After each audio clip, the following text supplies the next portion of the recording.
Most European folktales are pretty depraved by modern standards. Hansel and Gretel is no exception. The original story deals with cannibalism, child murder, and witchcraft. It's pretty bizarre. It kind of makes you wonder, why would this stuff be in a children's story? The answer to that is also pretty crazy. Cannibalism, child murder, witchcraft were not that rare when the story was written. I know it's hard to believe, but in medieval times, Germans were eating their kids and massacring thousands of people in deadly, bloodthirsty witch hunts. It was a crazy period of time that most people just kind of forgot about, and indeed, what most people don't know is that Hansel and Gretel hides a very dark and very violent true story.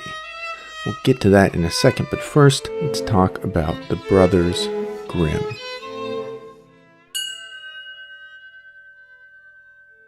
The Brothers Grimm were German academics who together collected and published folklore.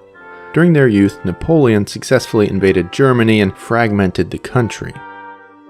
The Brothers Grimm saw this as a huge threat to the future of German culture. So they started collecting fairy tales to preserve as much German literature as they could for future generations. Brothers Grimm's intended audience was not children, in fact, but fellow scholars, so perhaps that's one reason they weren't shy about including violent topics in their stories. Anyways, the two brothers dedicated their lives to collecting as many folk tales as they could find. Among the hundreds, maybe thousands, they found was Hansel and Gretel.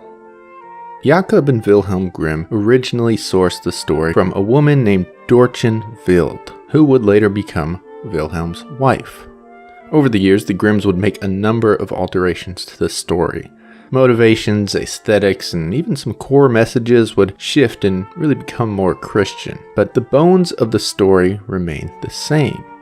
For that reason, it's relatively easy to see what circumstances led to the creation of Hansel and Gretel. Now, over the years, there have been dozens, maybe even hundreds of versions of this tale. So, to keep us all in the same place, it's important that I recap the original Grimm published version. In a second, I will give you the time code to skip this part, since you probably already know the story. However, there are some details in this version that may not be in the version you know. So you may want to listen anyways, but if not, go to this time.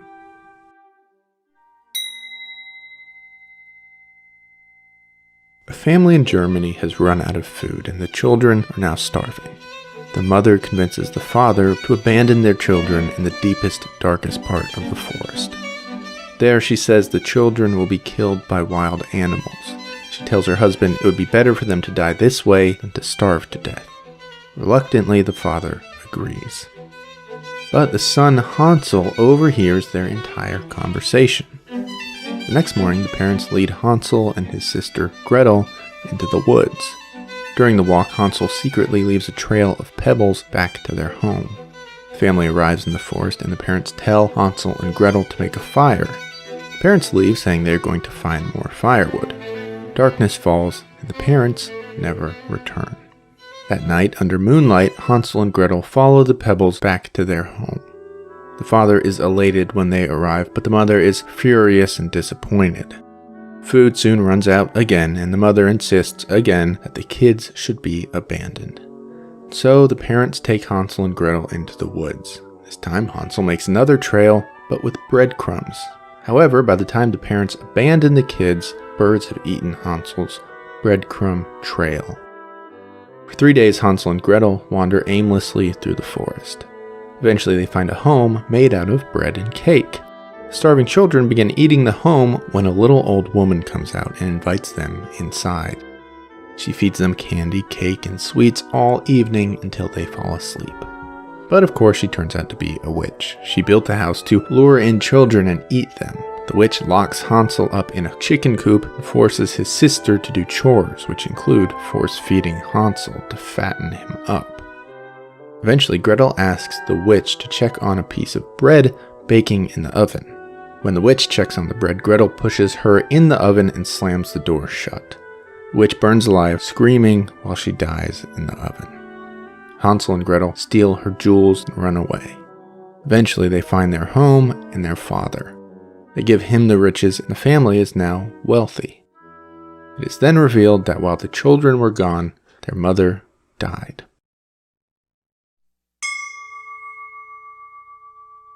Child abandonment and cannibalism are probably the most bizarre parts of this story, but they're also the most true. In the early 1300s, agriculture was spreading across Europe and food was easier to get than ever, so people started having more kids and the population exploded. But then in 1315, there's actually a mini ice age and huge amounts of rain swept across Europe, killing and spoiling all the newly planted crops. This sudden lack of food left much of the new European population starving. The prices of important staples like oats, salt, and wheat soared. So even if people could find these foods, they couldn't afford them. A lot of people died, and impoverished families had to find ways to cope. Hansel and Gretel, the mother abandons her children in the forest. This was not altogether rare during the Great Famine. Families knew that their children were going to starve to death. By abandoning them, perhaps the children would have some chance at life, or at least a more merciful death. But for these families, there was another option too. In Hansel and Gretel, the witch is hell-bent on eating the children. Indeed, in some extreme cases, starving families resorted to cannibalism during the Great Famine. The famine was so serious that either you sacrifice a child or your entire family dies. For some, the decision was clear. Hansel and Gretel was recorded in the 1800s by the brothers Grimm, but this story was likely first written in the 1300s, just after the famine. These real-life events almost certainly inspired the story.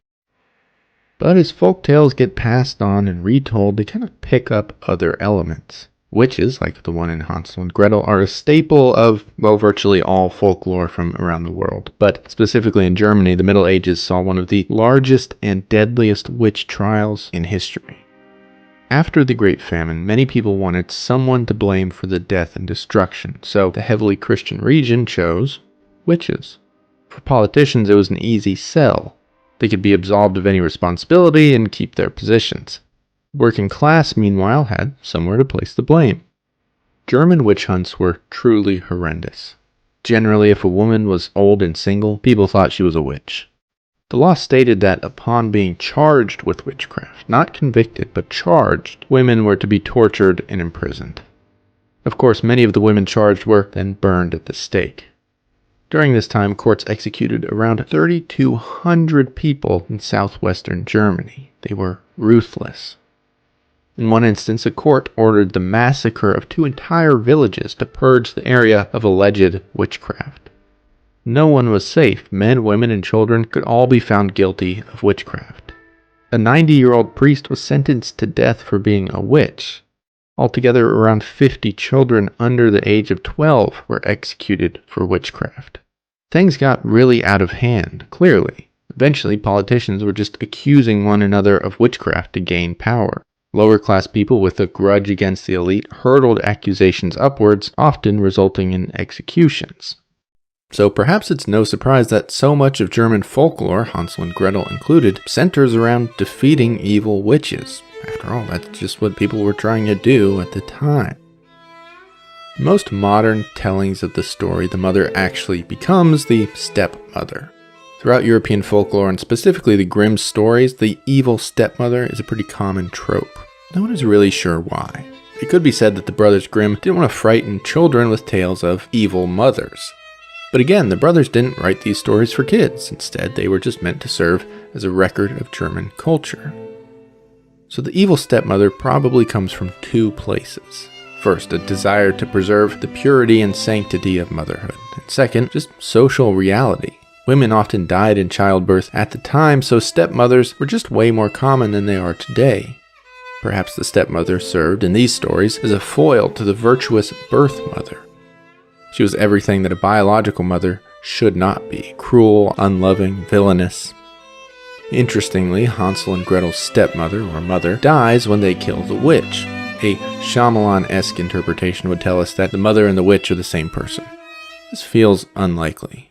More likely, they both represent some form of evil and some form of, then, normal sexism. Only with the deaths of the wicked women can the children return to the safety of their patriarchal home.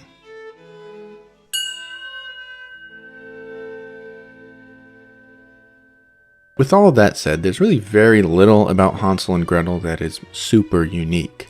It's hard to know whether elements of this tale spread through Europe or if Hansel and Gretel picked up pieces from other stories. But the DNA of Hansel and Gretel can be found all throughout European folklore. In the Italian tale Nannino e Nannella, an evil stepmother abandons her children in the woods. The father leaves a trail of oats for the kids, though the trail is eaten by a donkey. There's also the French tale Finette Cendrillon. In this story, a king and queen abandon their children in the forest. One of the daughters uses a piece of thread to create a trail back home before they are abandoned again. The kids end up in the hut of an ogre and a hag. One of the daughters tricks the ogre into getting in the oven before she decapitates the hag.